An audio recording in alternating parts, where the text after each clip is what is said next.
Ladies and gentlemen, welcome to Connecticut Precious Movie Reviews. I'm Arnie. I'm Andy.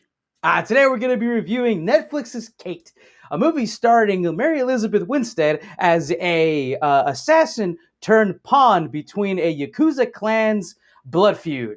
I thought this movie had incredible action, and I think Mary Elizabeth Winstead turned a really, really spectacular performance. I really believed her with all the action that she did, and hell was it really brutal. It was really fun to watch. I definitely think that the story kind of faltered a little bit, and I kind of got lost.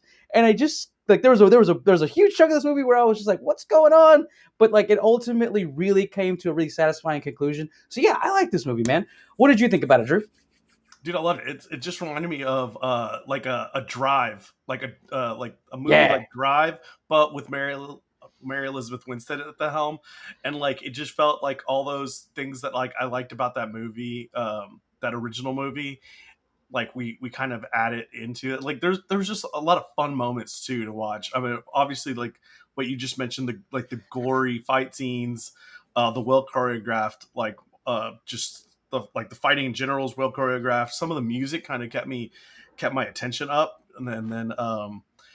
and overall yeah, it's just like it's a open and shut story. It's like it's kind of it's been written, it's been done before, and so it kind of had it's kind of well, it's like not well oiled, but like it's greased up, like it yeah, was ready to yeah. go. Yeah, for sure. I do want to say there's some really, I really like the performances of Mary Elizabeth Winstead. I think there's something different about this role that I haven't seen from her before. She looked grizzled and kind of like not polished in a way. Does that make sense? In Yeah. this entire, I mean, honestly, this entire movie, she was just like like like like she was physically covered in blood and just like tattered the entire time. But also her performance from the beginning of this, it really kind of harkened to a level of maturity that I'd never really seen her portray before. She wasn't like wide-eyed and bushy-tailed. She was more like grounded and like really hard. And it was really like fun to watch her evolution as a character throughout the whole thing. I also really like Woody Harrelson. Woody Harrelson's character was really, really fun too here. He plays kind of a sociopath that towards the end of the movie, you kind of see his true colors. And I really like their dynamic together. And I also want to mention, I believe you say her name is Miku. I'm sorry, Patricia. I'm not sure how to say her name, but the young girl who played, I believe it's Annie. She did a spectacular performance as well, and I really liked her dynamic and chemistry with Mary Elizabeth Winstead as well. I think she was like the heart of the movie, and she helped me kind of their performance and their kind of dynamic really helped carry the whole thing for me when I did get a little lost in the middle of it. Granted, this story is just kind of really bold and big, and it takes a little bit of work to understand it. Obviously, there's a language barrier because it takes place in Japan, but also like the plot kind of winds through this yeah, like I mentioned it, it's a blood feud within a specific clan of the of like the Yakuza clan, right? And you don't really get that. And then on top of it, there's this like secret organization that Woody Harrelson is in control of, and it's just kind of a windy big thing that's kind of hard to kind of understand throughout the whole thing. But I really, really dig the performances. The performances for me really carried this movie. And yeah, dude, the action was brutal. This is a hard R, like all the way, man. I think there was more brutalness in this movie than I've seen in all of the John Wicks. I got to be honest. It's pretty Um, gory, right? Like it goes yeah, full it goes full Tarantino gory, like it has yeah, that. And like the I like what you said about like kind of finally seeing Mary Elizabeth Winstead kind of mature a little bit. And I feel like she got a lot of shit for Birds of Prey, where like they wanted to see that grittiness that she showed in this movie in Birds of Prey, but I don't think it was not like the movie she was in Birds of Prey was not a well-written movie, and I don't think it was written for her to be like that. And I was kind of nervous when she first appeared in this because her hair was kind of like long and like her skin was really good and like it looked like it was going to be the tamed Mary Elizabeth Winstead, just like on this dirtier role. But then like as things develop for her as a character, her like her just her persona, obviously, her physical attributes change throughout the movie because of it, and like I think Yeah. she takes on that mental state, that mental role, and just she does a great job portraying it throughout the movie. um I liked I liked the woman who played Annie as well. And like Woody Harrelson is just like the typical father figure who backstabs you. You know what I'm saying? Like Yeah. I think it was just like it was like a role that he likes to play. Like it's just a typical role that he likes to play. It's like you never know with Woody, right? You never know with Woody. Is he gonna be the good guy, like the father? Like that's what I meant by it. Is like, Yeah. is he gonna be the bad guy, or is he gonna be a father figure, kind of Yeah. like do we get Zombieland, Yeah. Woody Harrelson, or like what's it gonna be? And like I always like that dynamic that he could bring, because he is known for playing both, like always. And it's you get something good out. I don't want to like go without mentioning the Kunimura, the guy who plays Kijima. Hmm. Like Kijima, like in that third act, he kind of turns, he shifts everything. And I think like even though he never speaks a word, like he speaks like one sentence in English. Yeah. Yeah. I Yeah. Yeah. believe I believe that one sentence is that like death is the beginnings.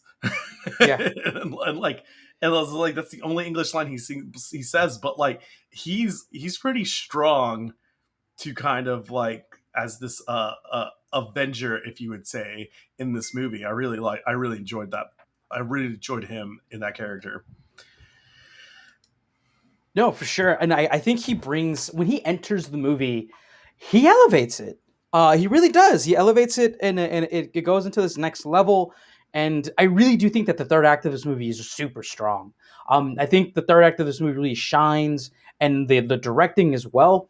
Kind of also like, even though like most of this movie is very stylized, and it's very, it's very Tokyo pop, right? It's very Tokyo pop, gritty. And it really does harken. There's a lot to be said, like a lot of similarities to these like action poppy like flash movies that are also kung fu, because there was a lot of that in the second act of Chung-Chi that we watched as well, Yes. with the popping colors and like the really bright neonness of the city kind of portraying a character of this movie as well. And I think that was done really well here. And I think at the third act, that stuff was really kind of brought to another level. And I also really love, you mentioned Quentin Tarantino, and there really is kind of a Quentin Tarantino-esque, like, Mary Elizabeth Winstead does play kind of a Quentin Tarantino character. And that really kind of comes together right at the very, very, very, very like beginning of the climax of the movie, where like they enter the building, and like there's just one shot where she walks in with a cigarette, and then like stuff just ensues. Like that was just a really beautifully done and executed shot that kind of really brought everything together for me. And I really think that I really fucking like think that this was a really solid movie for Mary Elizabeth, because it was, I think, the first time we've ever seen her really like on her own doing something this gritty and just filled with like as much pop and attitude, Yeah. right? And like I said, like I think she's making up for the Huntress that we didn't get in Birds of Prey. I think she took that to heart, and she went back to the drawing book, and she like said, any role that I can get like that, I'm going to portray the shit out of that role. And Yeah. I thought we got it. Like I thought we got it for this. This Yeah. was great. This was great. Yeah. I really liked that, like that pop color Tokyo like thing that you were mentioning, just because there's a car chase scene where like I feel like I'm in Yeah. the old video game Need for Speed Underground. Like Yeah. that's Yeah. what Yeah. it Yeah. Yeah. feels like. It is so it's so saturate with color that it feels and looks animated, and I think it It looks does. so cool. Yeah, there's definitely like a lot of that kind of stylistic stuff to it, and that's what this movie is, right? It's just cool, right? And I really like Mary Elizabeth really grounds it. There's just like this like really like great groundedness to her performance that is just, I think, it elevates everything about this movie. I can't gush more about how her performance in this movie because like she really did, man. She worked really hard on this character and the physicality for sure. I mean, I can't imagine how many months of training she went through to do this movie, but like with that also came this like really gritty and real kind of just tired character, and you just felt it the entire time. And then on top of that, the crux of this movie is that she's also going through this like literal death that is slowly happening throughout the entire thing that informs everything as well.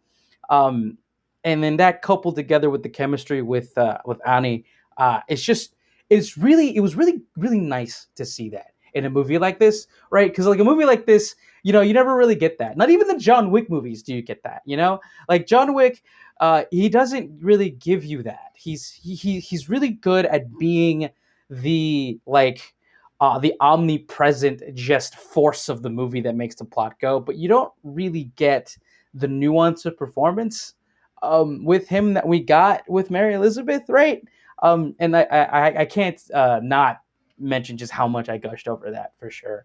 And Well, and yeah, we did it. We were able to do it with like green writers and a pretty green writer and pretty green director as well. Which, and I think like, I don't think like it was perfect and it wasn't well polished.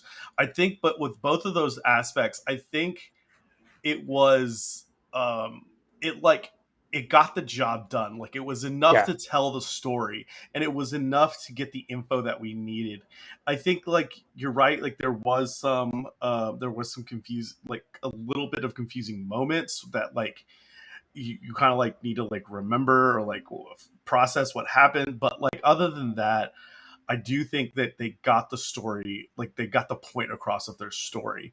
And um I was looking at the writer director, and like this is pretty much like both of their second or third movie writing and directing. So that's crazy green for a feature to me. for sure. Yeah, I mean, and that kind of bodes kind of like what Netflix does.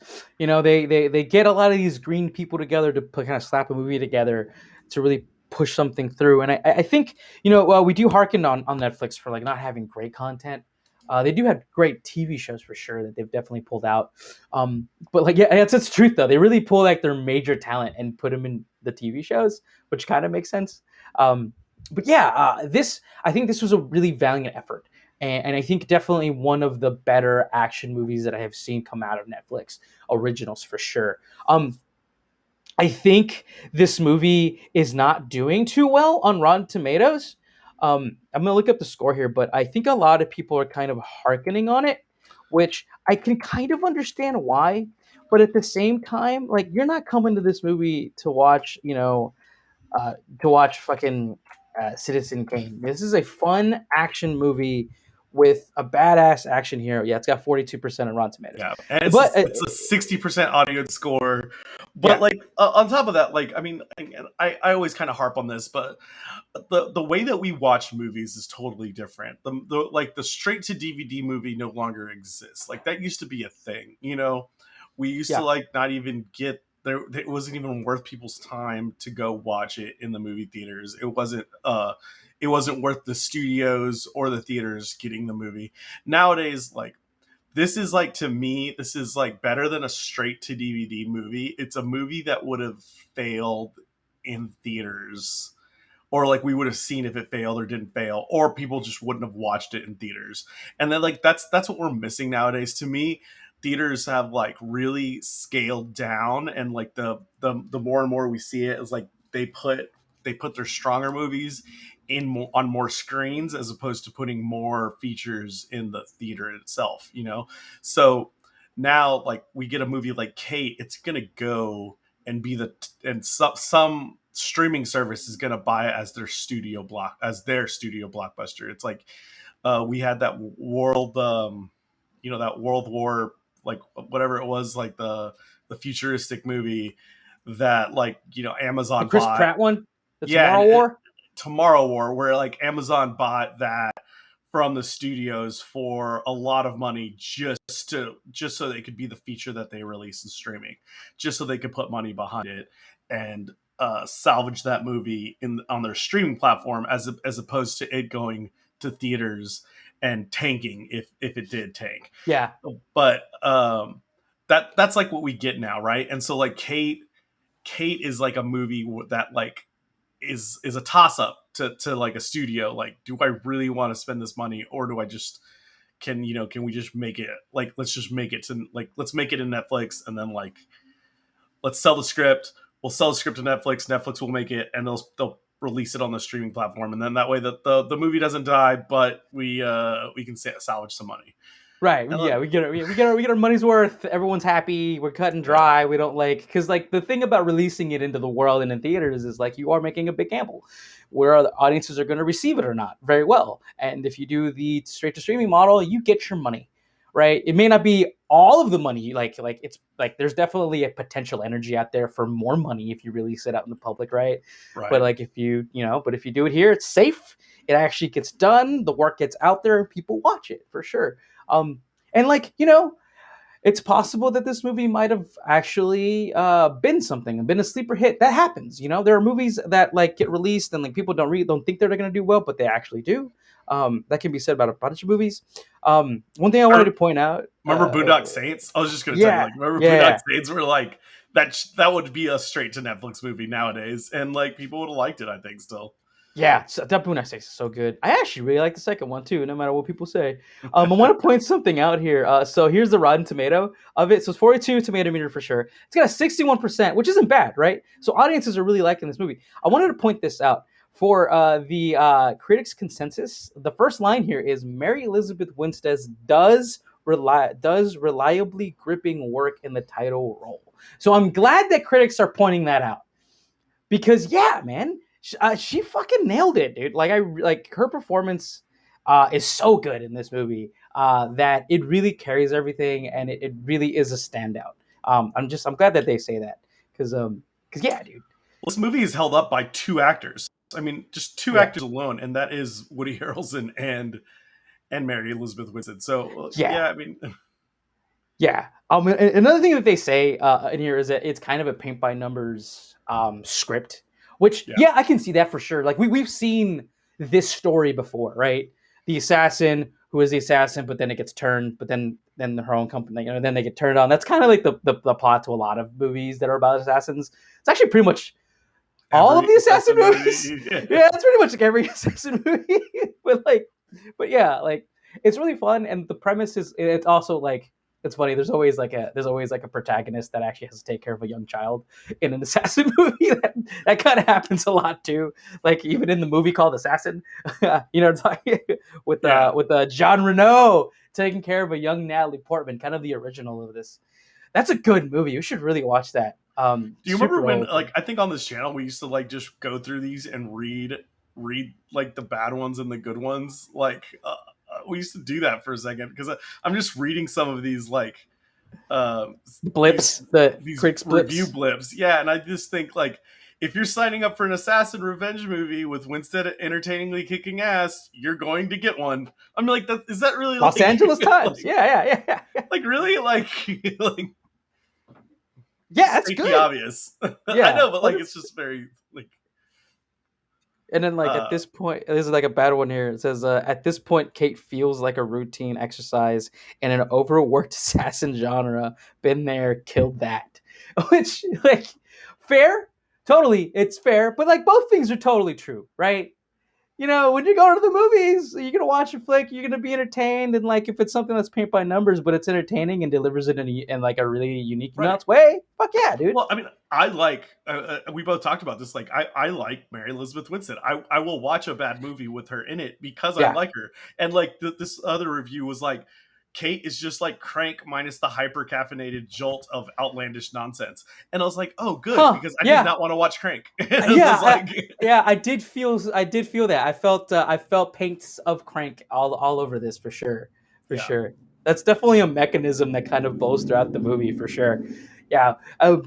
yeah, like we should like the action though. Like the action was really good. Like there's a lot of those paint by number like action movies or assassin movies, right? And like I love that John Wick and the team behind John Wick and just the incredible like physical prowess that Keanu Reeves has elevated the genre to the Mm. point where all of these movies are really taking the action seriously and they're really starting to like let it breathe in the frame.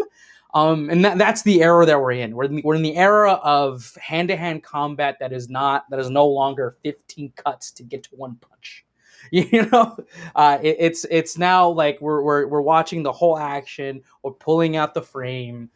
The actors and the actresses, then the actor stunt double are going back and forth, and we're watching all of the action happening within. We're not cutting 14 times here. We're not cutting to the leg, the foot, the face, and then back to the wide, but then back to the face. Like we're going straight into the action now more than we ever have.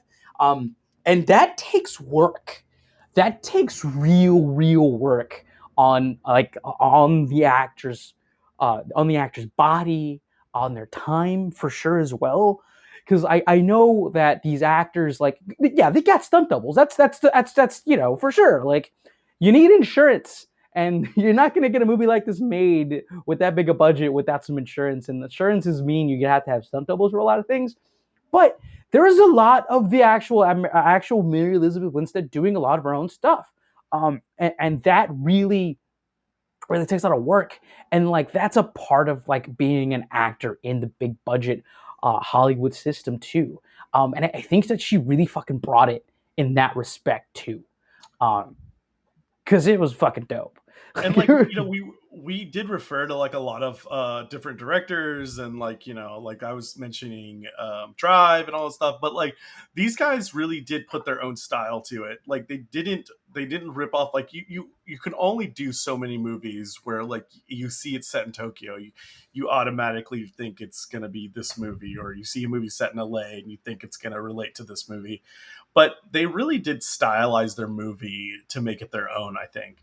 And like I think where they did it is exactly what you said, is these really gritty shots showing the action, showing the like the fight choreography the way they did, right? Yeah, Because like they don't they give nodes to like Tarantino, like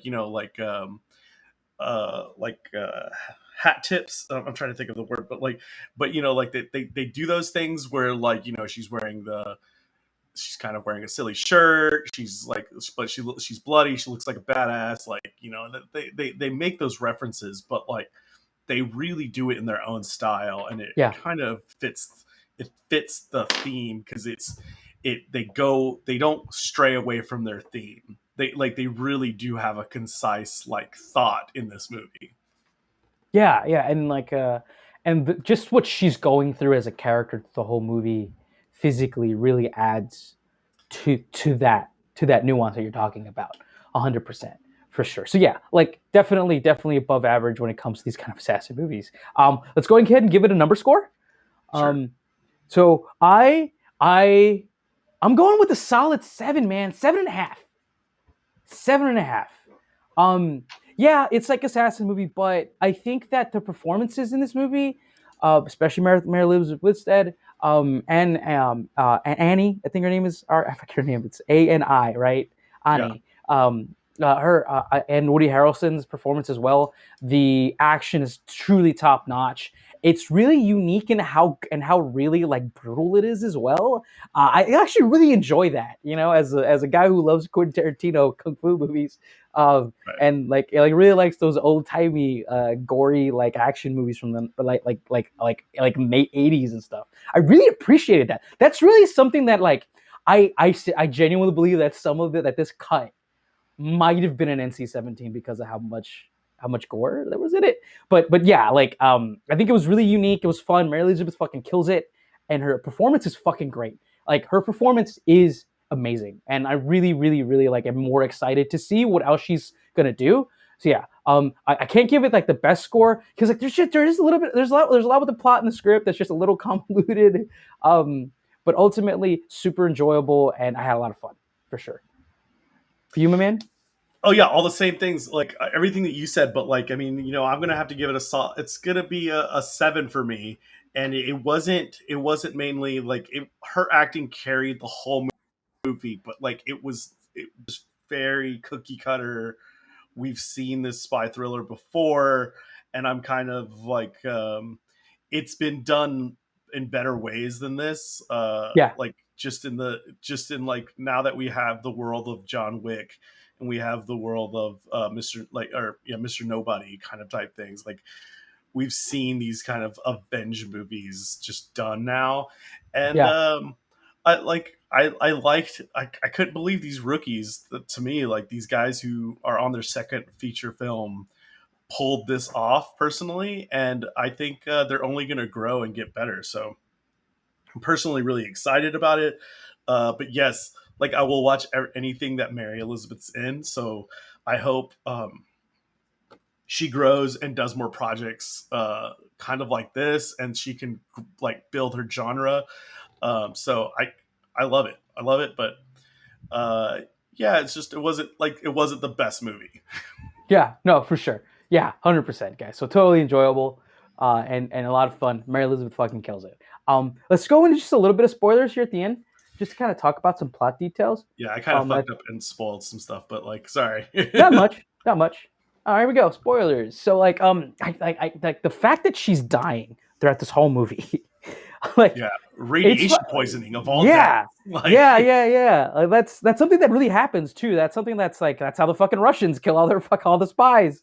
They that's like crazy, dude. I was just like, and like just like her like knowing what radiation is like. Oh, really? Like Radion 204? Oh, yeah, of all ones. And I'm like, what? And I was like, I yeah. don't even know how she gets. Yeah, she knew exactly what it was, knew what was happening. I also like the twist that happens. Like, I think that was really masterfully done. Like, of all the things I say about and hark on the plot of this movie being kind of convoluted, when the twist happens, where it turns out that is his name Woody Harrelson, his character.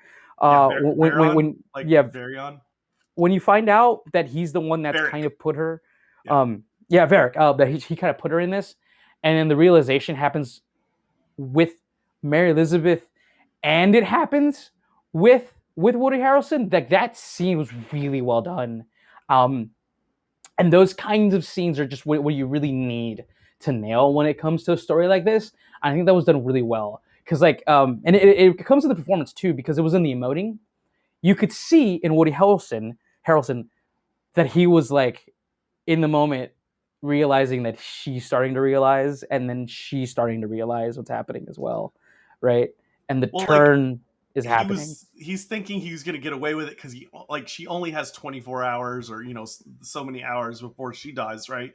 So he's Yeah, like thinking he can like get away with basically facing this reality and facing this truth. And like, you but like, I love the scene where they go back to, they kidnap, they re-kidnap Ani and take her back, and like her cousin's there, and he's like, wait a minute, what the fuck's happening, you know what I mean? And then like, yeah, and then you kind of see Varric had to be the tough guy to Mary Elizabeth, like, and say like, like, he was kind of just like, stand strong and like, yeah, I did it, whatever, who cares? yeah, But then when he gets to the cousin, he's like, dude, you didn't have to go, you didn't have to take my girl out like that, like that was wrong, yeah, and he does fight for her in that scene. And I think that's like a very different scene that I'm used to seeing, you know what I mean? Like, yeah, usually it's like the bad guy's just being more grotesque and worse, right? But like, he's like, yeah, no, dude, like, you fucked up, and was like, how can I even trust you if you went behind my back and took out my girl like that? And I thought that was really interesting because he still isn't the terrible guy. And I think that makes his death even better at the end. It's like, it's very quick, but it's just like, he knows that if he loses the draw, it's kind of an honorable death. And like, it even foreshadows that when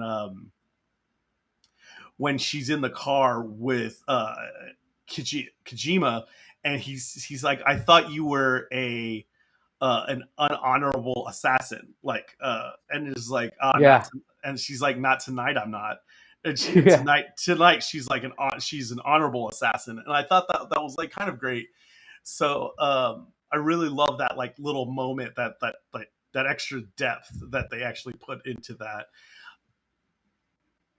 Yeah, no, yeah, and that depth is sprinkled all over this script too, and one of the most memorable scenes was when Ani and Mary Elizabeth were having that scene in the alleyway after she had already blown through those guys in the club, and Ani had now realized that uh, her whole family is out to kill her because they're trying to take control of this clan.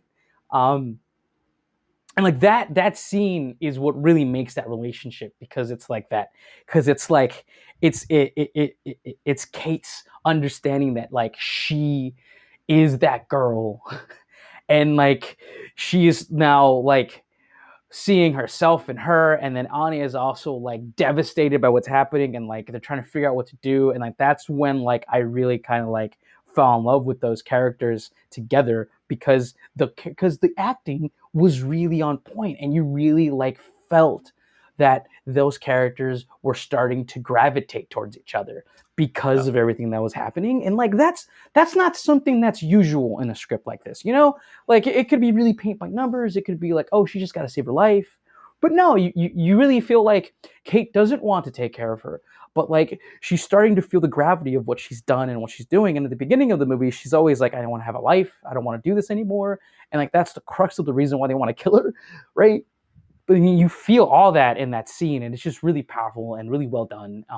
And has no business being in this movie. You know what I mean? Like, Right, and like because there is moments where like she's bothering her like a big sister would, you know. She's yeah, like, oh, you look so cool in that shirt. Oh man, you're a badass, you know, like you're a killer bitch, like that kind of, like she says like weird things like that, like, you know.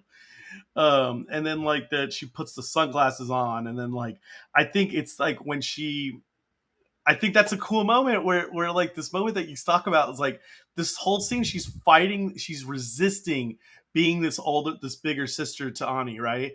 yeah, She's like, she's saying like, no, like that's not me. That's not my life anymore. I gave up my childhood, and like the whole time she realizes she's fighting for her childhood. Basically, she's yeah, fighting for Ani's childhood, and like that's what makes that moment to me. It's like that's what makes the moment that you talked about earlier on, it makes it so much stronger than like just a Tarantino, like I'm a bad bitch scene. It's that like I'm embracing the sunglasses that Ani gave me that I was too embarrassed to wear earlier. I'm embracing the badass shirt that she bought out of a vending machine that like, you know, I was too yeah, embarrassed to like say I liked to. And like I'm gonna fucking smoke this cigarette because it's my last fucking cigarette in life. And like I'm a badass bitch, just like she said I was. And I thought like that was kind of cool. That had women empowerment written without saying it was, right? Like yeah. that has these moments, these strong moments. And once again, I'm gonna steal a quote from you. It had no business being in this movie, man. Yeah, straight Like up. Yeah, straight up. I do want to talk about some of the like my most memorable action sequence in this movie. The action sequence in the all white temple restaurant where the geishas were, where she interrupts a dinner and just takes on the whole of the yakuza. That was amazing. Um, Total neat. kudos to Mary Elizabeth Winstead, because she was like, there's definitely stunt double in there somewhere, but she did a lot of that, and was just really, really visceral. And that's where the movie like tells you, oh, like yeah, we're like a, you know, assassiny kind of fighty hand in hand combat kind of movie, but like also we're gonna go with we're gonna fucking stabby stab everything to try to just make sure everything's dead, you know, like it kind of comes at you there, and like you really feel the visceralness of that, and I just She really fucking enjoyed that, dude. she does some like badass stuff in that scene, and throughout the whole movie she does, but like she has these like there are some picturesque moments that like I will remember in an action movie as a stepping stone to something that else is gonna, like I don't know what's gonna come of it, but there are moments in this movie where like the bloodshot eye, like the real bloodshot Yeah, eye, yeah, yeah, is like yeah. a look that I'm always gonna remember. The move where she cuts her hair off to cut this guy's face.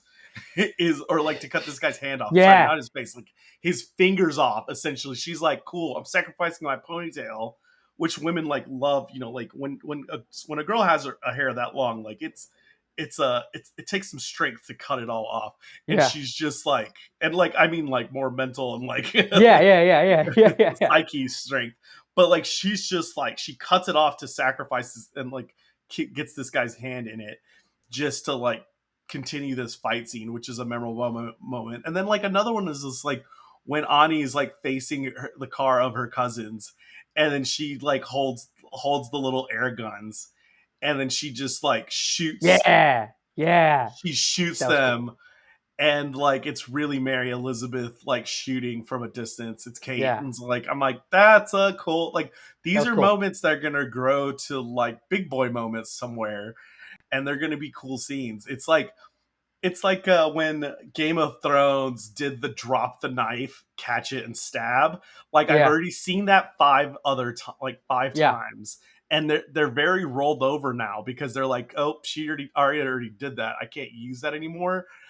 And like I'm hoping like that's what's gonna happen. Like once Kate did it, it's like we can replicate it, but we can't focus on it the way that she did, because these were great moments. Yeah. I just one last one. I really like the show stopping moment where Ani shoots her. I thought the movie was over. I was like, oh shit, Oh, we just oh, we that's just over. went Yeah, there. that's done. Yeah. Yeah. Okay. All right. But no, we got like no. That's like the beginning of the third act. Apparently, right? I think that was really well done too. Like there is a version of that scene that is just way cheesy and feels overwrought, but it's done Right. here really well. And because of the introduction of is it what's his name? Kanji. Sorry, I forget to say his name. Kojima. Kojima, yeah, but the addition of Kojima really elevated that and really kind of Right. brought levity to that moment. And Um, it brings this like serious moment, and somebody didn't die and somebody did die in that scene. And so like when she walks out, you kind of suspect that she probably didn't kill him, just the way things they were talking, and the like, to see him like bring back out the final booster shot, the yeah, final adrenaline shot, so that yeah, she has one more hour is pretty cool. I want to talk about really quick, just my last thing that I really want to mention in this movie is like length of things. mm, I really like how short and sweet certain things were. Like these fight scenes that we're even talking about were not long drawn out 30-minute fight scenes that you would get in a typical movie. Like they're like, all right, we're gonna plan this, like, the what's that, like all white, what was that place that you called it? I think I call it. It was like a. I mean, it looked like a restaurant. Right, Um, right. But like, yeah, yeah, so like that restaurant, that fight scene, right? It doesn't take 20 minutes of the movie out just to prove a point that this is a fight movie. What she does is like they kind of spread their fighting out. Like I think in another movie, right? That like dojo esque, like the dojo esque like yeah, fight scene would be a huge fight scene that they really go all out and they spend a lot of money on. Instead, they kind of spread it thin. Where like I also think the fight scene in the kitchen. I think a fight scene in the kitchen takes too much time in most fighting movies, mm, and I really liked the like instead they pick their moments in the kitchen fight scene that are really strong, and they kept it to just that, like yeah, the fighting with the door, the like the kitchen knife thing. Like there was just some really gory nice moments, as opposed to making it this long drawn out fight that takes forever and then it's just killing minutes in your movie. yeah, And along with that is the flashbacks. The yeah, flashbacks were very short and sweet. They weren't this like, okay, we're gonna have a whole origin story. We're gonna try to fit it in 15 minutes. No, it was like we're gonna have origin moments that take up 45 seconds to a minute, and they were really like dreamlike flashbacks. And I kind of liked it to tell the story, as opposed to like, oh, we're going back in time now, and we're gonna tell this whole story so that you can get this little piece from it. I did like those kind of like those things that just were gonna say it like short and sweet, just short and sweet. Yeah. Cut to the chase. We don't got that much time. For sure, yeah. I think the performances in there in the flashbacks were really good too, and it really told a cohesive story. Yeah, yeah, man. I totally enjoyed watching this movie for sure. I think we did it, man. We did it. We reviewed Kate. Um, Please, ladies and gentlemen, like, follow, subscribe. Let us know what you thought about this movie. Drew, what do we always say to the fine people of the interwebs? Go watch a fucking movie, man. Go watch a fucking movie. Go watch Kate. It's good. It's on Netflix. Shit, you got Netflix? Go watch it. All Or right, your ladies and cousin gentlemen. does, and you take their password and you watch it too. Exactly. Exactly. Like, Someone's got it in your family. Someone's paying for it. Ask your neighbor.